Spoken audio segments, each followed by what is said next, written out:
Olá a todos, bem-vindos novamente.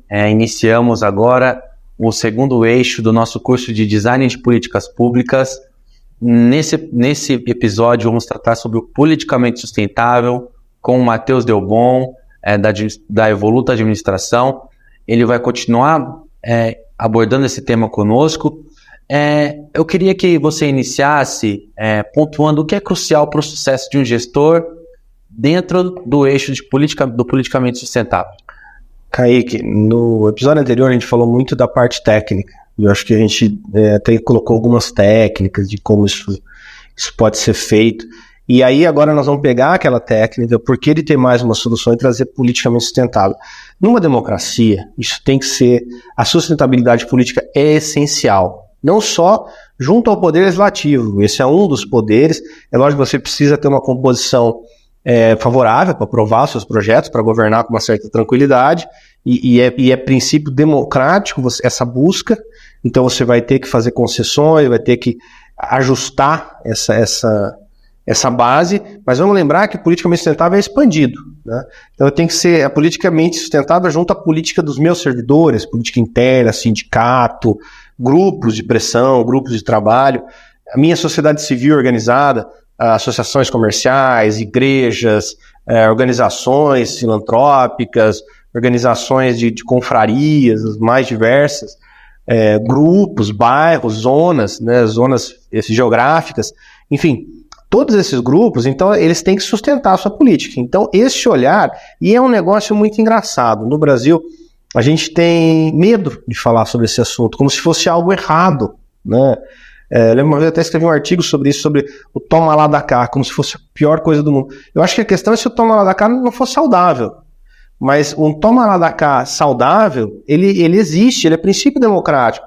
Fazer concessões, né, garantir interesses, porque a gente não pode ser bobinho de achar que todo mundo tem interesse nas políticas públicas. Todo mundo tem interesse no governo. Às vezes o interesse pode ser ilícito, e esse nós vamos extirpar. Se o interesse dele é ganhar dinheiro a qualquer custo da máquina pública, ok, você está fora. Mas às vezes o interesse dele, por exemplo, de um vereador, é atender determinado bairro, que é a base eleitoral dele. Olha, então a sua solução politicamente, tecnicamente correta, tem que envolver o bairro da base eleitoral daquele vereador, porque senão você perde apoio, né? Ou você tem um apoio da associação comercial, isso tem que garantir um desenvolvimento econômico, uma certa liberdade para os empresários, enfim.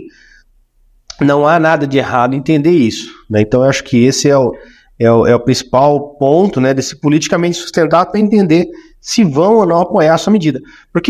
E principalmente entender, né, quem tem poder de influência. Nós vamos detalhar isso um pouquinho para frente, mas eu acho que a questão central é esse politicamente sustentável, com base em que quem tem poder de fazer o projeto não dá certo. E esse é o primeiro ponto que nós vamos começar a entender, né, da técnica do politicamente sustentável. Que ele é basicamente uma matriz de... Não adianta só você falar assim, mas eu vou me focar no grupo que me apoia. Não é isso. Você tem que pensar no seguinte, qual grupo tem poder de afetar ou não a consecução dessa medida. Se esse grupo for contra, ele trava, ou esse grupo não tem influência. Então esse é um ponto importante, você começar a fazer esse mapeamento dos agentes políticos. Não sei se deu para a gente introduzir um pouco dessa importância, mas eu acho que dessa primeira parte a ideia era justamente desmistificar de que o olhar político é necessário, que o olhar político é republicano e que matriz de apoio político não é algo a ser feito escondido, não. Né? A gente aprendia a fazer isso na planilha, com gráfico, tem técnica para fazer isso. Não estou falando para fazer de forma tão sistemática assim, mas hoje se faz escondido como se isso não existisse. É mentira. E aí é engraçado, né? Você vai numa reunião, às vezes você teve que mudar algum assunto, porque um determinado vereador, uma base importante pediu para mudar, e ninguém toca no assunto. Não, arruma um argumento para dizer, cara, abre o jogo, eu precisei mudar isso para atender a minha sustentação política com esse grupo.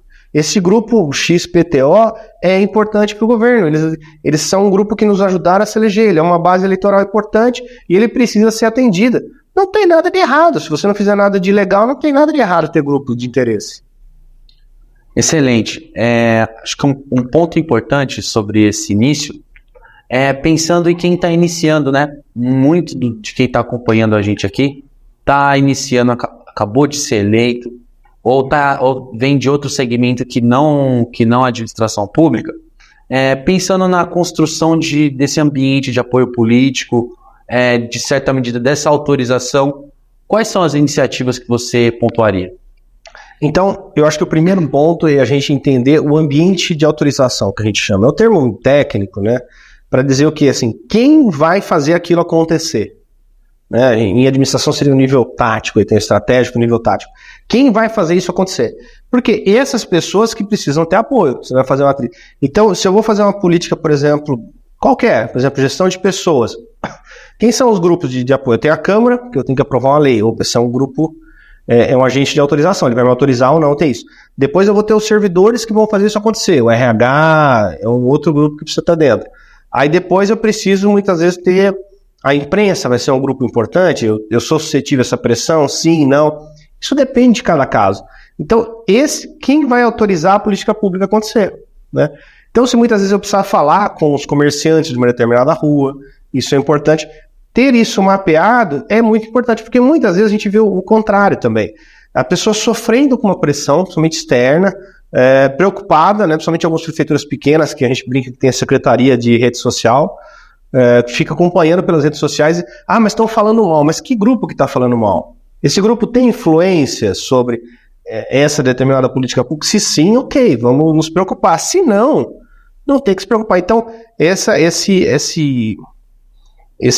autorização, ou seja, quem são esse ambiente de autorização que a gente diz permissibilidade para que a política pública aconteça. Então, o primeiro passo é esse mapeamento.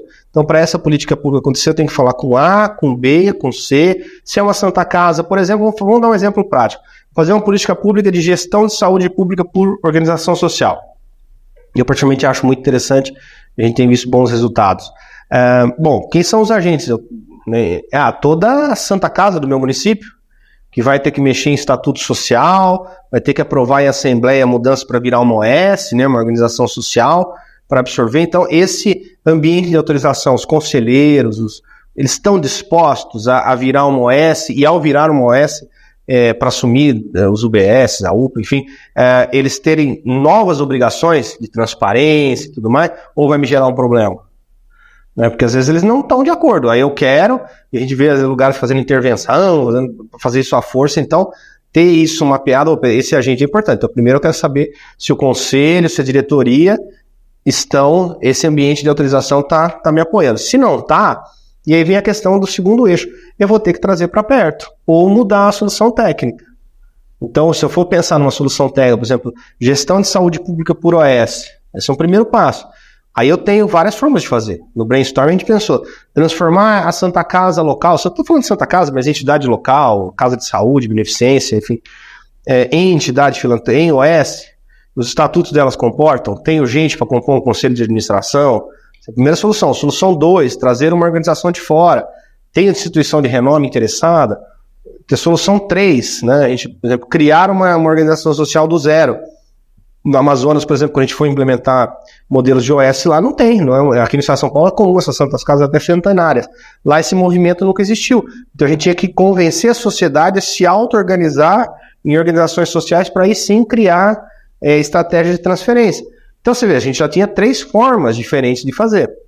E aí eu vou ver esse ambiente de autorização. Se de repente a entidade, tem uma cidade que a gente está trabalhando isso, a entidade é muito resistente a mudar seus estatutos, a permitir com que o poder público tenha voz no conselho de administração, ela tem medo. Então, nós vamos ter que fazer uma solução intermediária. Né? Ou lá, por exemplo, segurou o projeto e agora nós vamos trabalhar para que eles se convençam. A gente já fez algumas reuniões, eles estão entendendo, estamos chegando num modelo de estatuto que eles consigam, que eles aceitem, né, que permita essa política pública de OS. Então, entender esse ambiente, que aqui nós estamos fugindo da política, nós estamos indo para o terceiro setor, mas depois nós vamos ter corpo clínico, ainda mesmo, os médicos aceitarão trabalhar via organização social, isso tem impactos tributários distintos, tem formas diferentes de trabalhar. Então, entender toda essa cadeia para que a política pública possa acontecer. Então, acho que o politicamente sustentável é justamente esse olhar, né, de longo prazo de todo mundo que tem ambiente de autorização sobre uma política pública. Você já abordou, né, já desmistificou essa certa resistência ao político, que é uma ideia até bem disseminada na sociedade. Para quem está iniciando, para quem gostaria de passar a aplicar as teorias sobre o triângulo de design de políticas públicas, como é que você enfrenta esses conflitos? Como você pontuou, eles existem por N razões. Como é que você consegue equacionar essas divergências políticas por N razões e ainda assim não compromete a qualidade técnica da política que está sendo desenvolvida? Acho que o primeiro ponto é discutir estratégia de comunicação. Como que eu vou me comunicar? Os políticos não esquecem desse detalhe e a gente vê erros, às vezes, grosseiros nesse assunto. Ele está acostumado, ele se elegeu se comunicando com o eleitorado dele. E depois que ele for governo, ele vai se comunicar com toda a sociedade. Então você tem estratégias de comunicação diferentes para determinados stakeholders, como que eu vou falar. Todo mundo está treinado. Quem já foi criado com pai e mãe sabe que a estratégia de comunicação com o pai é diferente da estratégia de comunicação com a mãe. E muito diferente da estratégia de comunicação com os avós. Então, trazer isso para a vida pública é a mesma coisa. Desenhar essa estratégia, sentar um pouco. É que eu falo, a gente acha que governar é muito na intuição, é muito no sentir. E normalmente isso não dá muito certo. Tem muita técnica envolvida. Então, ter essa estratégia diferente. Então, pensar quais aspectos fazem sentido para os vereadores, né? E aí, se não for republicano, é um problema sério, porque se realmente só faz sentido falar em dinheiro com ele, se eu der propina, então, é um assunto que tem que ser abordado. Opa, vamos ter que, se não se quer entrar nesse jogo, então desviar, mudar da solução, porque é uma solução que você não quer jogar. Então, muitas vezes você vai entender isso, você vai ver que a comunicação com esse grupo se ela é ilegal ou imoral, você tem que mudar a solução, porque você não vai mudar o grupo muitas vezes. Você vai virar um grande Robin Hood da política, isso não existe.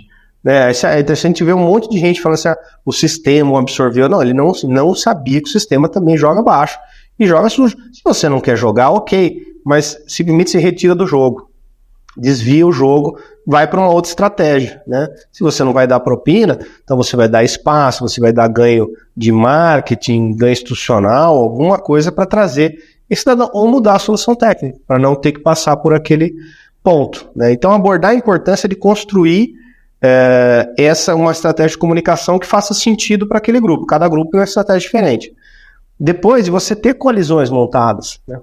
Discutir com a base, discutir com quem o apoia antes, evita problemas depois. Fez o brainstorm e muitas vezes são chamar esses grupos aí para aquele brainstorm que a gente falou na aula 2. Discutir junto com eles, porque esses temas a gente está explicando aqui separadinho com a divisão acadêmica, didática. Eles já vão estar presentes. Então você, na hora que está desenvolvendo soluções, você também já está entendendo quais são os aspectos de pressão, os aspectos que vão pegar para aquela solução. E ao propor alguma solução, mas isso, então normalmente na negativa, você consegue pegar o entendimento de quais são os argumentos que fazem sentido para ele. Então, você já vai trazendo soluções já com base coeso, muitas vezes já vai sendo construído. E depois a transparência desse processo. Eu acho que quando você conduz um processo politicamente mais claro, você não tem problema de recuar. Olha, eu recuei porque eu preciso de apoio agora dos empresários. Eu fiz uma audiência pública com eles trouxeram esse e outro ponto. A gente já retirou o projeto de lei da Câmara, dentro de votação, porque não tinha sido feito esse trabalho. Na audiência pública viu diversos novos grupos de partes interessadas que não tinham sido abordados. Retirou o projeto, não há nenhum problema nisso, vamos fazer um novo estudo. Foi criada uma comunicação eficiente, não foi visto como um retrocesso. E feito um novo projeto, que, vamos falar a verdade, nem teve tantas mudanças significativas, mas mudou-se a comunicação, mudou-se alguns pontos do texto que agradaram esses grupos e foi aprovado. Né? E aí, gente, é importante o gestor público estudar a técnica de negociação e resolução de conflito. Né? Porque você entra preparado, né? Porque a gente fala, o grande problema, e eu vejo quando esbarra na política, é porque ele só tem aquele ponto. Se ele joga todas as fichas no único ponto. Tá? Então, você ter uma segunda opção é poder, né? E principalmente você ter o que a gente chama de MASA, né? Melhor alternativa sem acordo. Se não der acordo com a Santa Casa, com a associação comercial, com a Câmara, o que eu vou fazer? Porque se eu já tenho uma melhor alternativa, eu sei até que ponto eu posso ir. Então tem diversas técnicas de negociação que vão abordar esse cenário, como conduzir. A gente não teria aqui tempo para discutir esse assunto, mas ele entender isso, e eu falo, voltamos ao primeiro, ter mais de uma solução na manga é poder, nada te pega de calça curta. Excelente. Matheus, você pontuou aqui sobre ações, práticas que deve-se ter quando a gente está tratando do político. Mas, pensando nos obstáculos que muitas das vezes o gestor vai encontrar na hora de formatar a sustentabilidade, no contexto municipal, que de novo, né, pontuou a sua experiência, o que você traria para a gente nesse sentido de identificar obstáculos que você encontra na caminhada dessa estruturação desse apoio político? Acho que os obstáculos mais comuns são a polarização política. Você tem um grupo que você já sabe que ele vai pensar determinado tema. Isso é muito fácil, porque já é mapeável, já sabe que tem linhas de pensamento A ou B. Então, eu nem vou dar exemplo para não entrar justamente nessa polarização aqui no nosso treinamento, que a gente, enfim, está tentando dar esse treinamento para toda a esfera política de direita e esquerda. Mas isso já é mapeável, você consegue, olha, toda a turma da direita ou da esquerda, ela é nesse tema, nesse. Então, você já tem isso claro, você já sabe que esse tema daria problema. Abordar de forma, existe o clientelismo, eu não fingir que ele não existe, existe. Então, olha, tem aqui o clientelismo, aquela pessoa faz uso daquilo para o ganho político, então cria uma política de transição. Se você quer acabar com o clientelismo, e ele tem que acabar, tem que ser batido, mas muitas vezes tem que garantir uma transição segura, porque se você tentar uma ruptura muito brusca de algo que vem acontecendo há muito tempo, não estou falando para ser conivente com corrupção, não é isso não, mas às vezes você tem uma estratégia mais simples. Então, por exemplo, vai desde, eu vou usar exemplos simples que não envolvem malversação. Muitas vezes você tem vereadores que são despachantes municipais. E ele tem o clientelismo porque ele faz o processo acontecer na prefeitura, agiliza, vamos dizer assim. Não estou falando que ele pede dinheiro, nada, mas ele garante sua base eleitoral, o pessoal vai, eu voto nele porque ele me ajuda. Às vezes ele ajuda a montar requerimento, ele é um apoio, assim, às vezes isso é muito como cidade interior. Se você vai criar um órgão tipo um Poupa Tempo, Atende Bem, ou Na Hora, ou UAI, eu gosto do nome mineiro, esses centros integrados, você vai tirar essa figura do vereador preencher os requisitos, juntar a documentação. Então faz uma coisa gradativa para que esse clientelismo que ele tenha tempo de pensar em outras formas de atuação. Né? Ele vai atuar de uma outra forma, dá espaço, né? Permita com que ele atue como procurador, como despachante, oficialmente, porque depois ele vai perder, com o tempo a população vai perder a fazer sozinha o processo, enfim. Então isso é importante você ter esse olhar claro, olhar da polarização política, que esfera você está, entender o contrário, porque você vai ter que falar que você foi eleito por determinado grupo, mas você governa para todos. Né? Entender o clientelismo, a descontinuidade administrativa, então criar políticas de médio e longo prazo que possam ser internalizadas. Né? Aí nós temos, por exemplo, um exemplo excelente de medida política, um serviço chamado Atende Bem da cidade de São Bernardo do Campo. É uma política perene. Nós tivemos a oportunidade de trabalhar lá desenvolvendo os processos, fazendo as cartas de serviço, mas nada mais do que um sistema integrado de atendimento, tipo Poupa Tempo, Na Hora, UAI, enfim. E você tem aí todos os serviços municipais trabalhando. Só que esse serviço Atende Bem virou um departamento dentro da secretaria. Então não era uma política pública de um governo. E aí foi colocado pessoas ali dentro em funções gratificadas, ou seja, servidores de carreira, que tenderam a se manter o governo. É lógico que cada governo que entrava mudava um pouco a estratégia. Um governo, vamos investir mais em processo, outro vamos investir mais em pessoas, outro vamos investir mais em tecnologia. Isso são visões diferentes sobre o mesmo serviço. Mas isso garantiu com que ele evite a descontinuidade. Então, às vezes, uma política pública pode ser mais lenta. Né? Então, porque ao você ver um ambiente autorizativo, vai ser um ambiente de execução também. Né? Então, eu acho que Olhar o politicamente sustentável é isso, e muitas vezes é criar uma política interna, seja criar um departamento que não dependa de comissionado, né, ou que dependa de servidores, mas que o comissionado tenha uma certa interferência. Então é isso que é interessante para que evite a descontinuidade administrativa. Acho que é um ponto importante, né? Porque, vamos lembrar, você vai ter que criar políticas que durem mais que um mandato. Né? Não adianta inaugurar a obra se aquilo não continuar existindo. E muitas vezes ela vai deixar de existir por fatores que você não mapeou, por ambientes de autorização que você não mapeou. E a culpa vai vir para aquilo, que adianta, o prefeito fez e agora isso ninguém usa, ou ninguém... E às vezes você faz coisas que você acha que as pessoas vão usar, e muitas vezes as pessoas não usam. Você perguntou para o seu cidadão se ele quer aquilo, né? Porque o ambiente autorizativo vai também do usuário da política pública. De repente, eu já vi prefeitura, não vou citar o nome, mas ela criou escola profissionalizante. Legal, a ideia é boa, ela criou curso de garçom. A cidade tem 2 restaurantes, eles são familiares, os garçons são pessoas da família.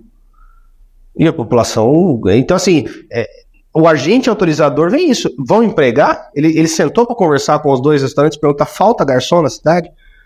E depois descobriu que a cidade faltava jardineiro. Ele podia ter feito um curso de jardinagem que aumentaria a empregabilidade.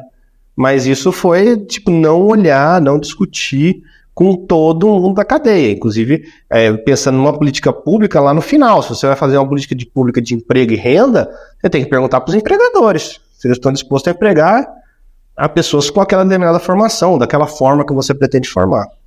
Matheus, um ponto interessante sobre isso que você argumentou agora é essa falta de identificação que muitas vezes faz com que uma política seja executada, mas que no médio, no longo prazo, ela deixe de existir por N fatores. Um gestor pode garantir que boas iniciativas sobrevivem às mudanças de governo? Como você faz isso? Eu acho que esse é o ponto central desse eixo do triângulo, é justamente essa importância de institucionalizar a política pública.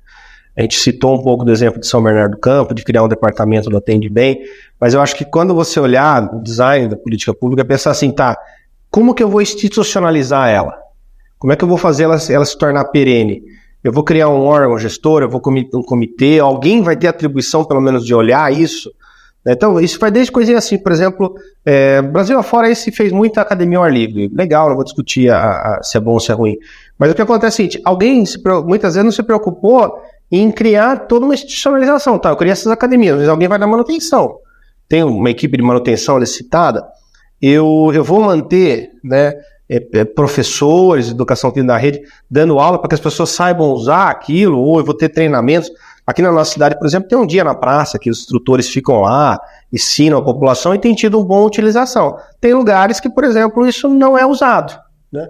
E não é usado porque ninguém sabe usar. A pessoa senta lá, fica perdida, né? Então monta o dia, não sei se aqui é de final de semana, não lembro o dia exato, onde isso acontece. Então, tentar pensar como institucionalizar isso, como criar uma estrutura para fazer acontecer. Então, isso é muito importante. Em qualquer ambiente, pensar nessa estrutura. E vai, por exemplo, desde criar um órgão, um departamento, um setor. Isso está na atribuição de algum cargo? Alguém tem responsabilidade? Porque depois vai morrer naquele sentido. Não era eu que tinha que fazer.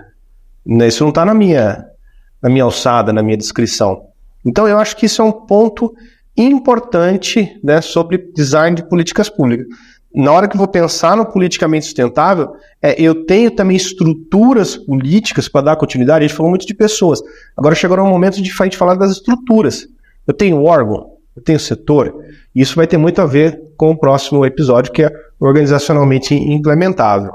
Então, a ideia é essa de você criar uma cultura a longo prazo. Pensar isso, eu vou criar um órgão, uma função gratificada, ou vou contratar uma empresa, uma equipe, para que aquilo possa ter continuidade. A gente está falando agora sobre o longo prazo, mas para o gestor que está iniciando o seu trabalho dentro da administração pública, ele vai se deparar com inúmeras demandas da população.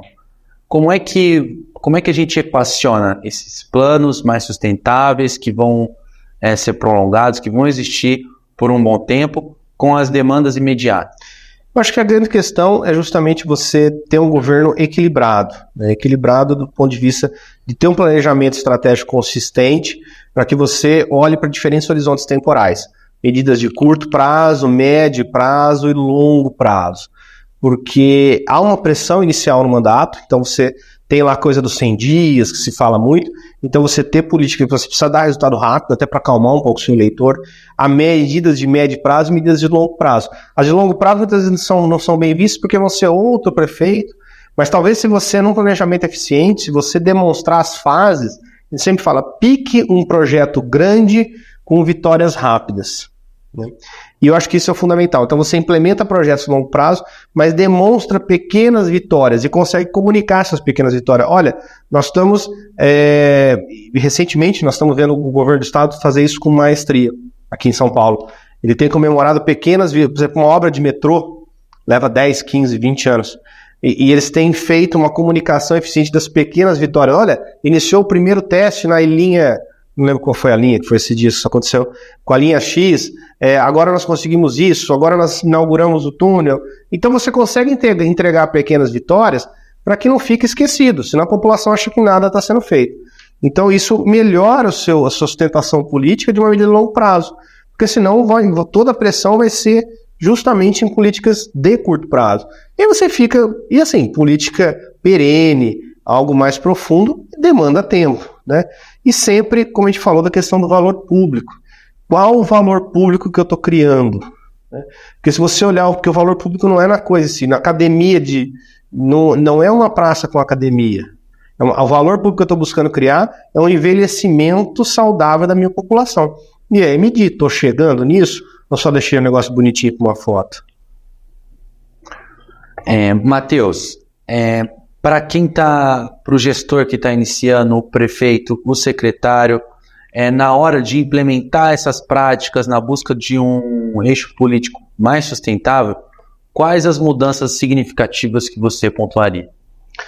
Eu acho que assim, construir relações sólidas de apoio, entender esse apoio, quem você precisa, quais são esses agentes, mapear, entender o que ele quer, entender quais são as trocas necessárias. Daria para a gente falar um curso inteiro sobre isso, sobre trocas no poder público, mas isso é importante ser dito, ela existe, não é errado fazer.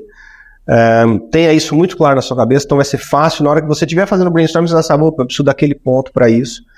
Discutir a importância e a autenticidade da liderança, tem que ser uma liderança autêntica, então entenda os pontos de pressão, entenda o que esses stakeholders querem, faça de uma forma aberta, não tem nenhum erro. Olha, eu preciso manter tais e tais partidos, e se eu não entregar políticas públicas nessa linha, esse partido pede meu apoio. Eu acho que isso não tem problema nenhum, tem que ser dito, tem que ser aberto.